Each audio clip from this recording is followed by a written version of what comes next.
I want to ask about where we are with long-range radars. Currently, they were fielded in the 1980s, reached their end of life in 2025.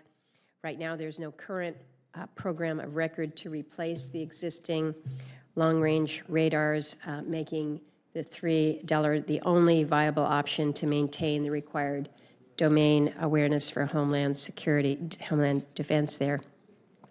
So this is directed to you, Secretary Kendall. Do you think that that the budget that we're looking at adequately funds this $3 system to include upgrades to the system, such as over-the-horizon radar or the advancement of the Archer? So where are we with the long-range radars? If I could just clarify, the Department of the Air Force does not have an UPA list. We support the President's budget. General Brown has an UPA list, which I think includes the 7 acceleration that you mentioned. Right. We are funding the sustainment of the various long-range radars that you mentioned for missile warning system. Some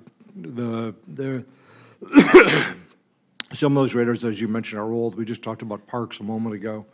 The BMU system itself is quite old. We don't have a program in place, as far as I know, to replace that yet. We're sustaining it right now, but we are looking at all that. The major investment we have in our budget for '24 is the over-the-horizon radars that we were talked about, as you mentioned earlier.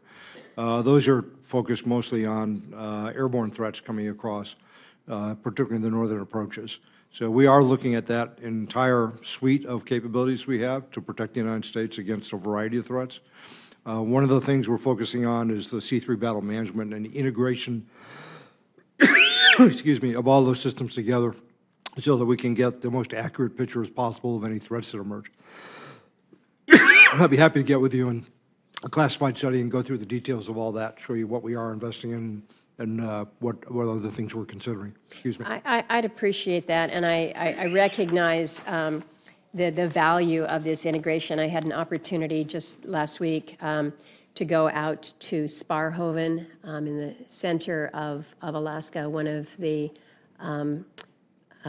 older sites, actually not that old, built in the 80s, but it seems old, but recognizing the role that is played with over the horizon, but also what we have had in place for some decades now.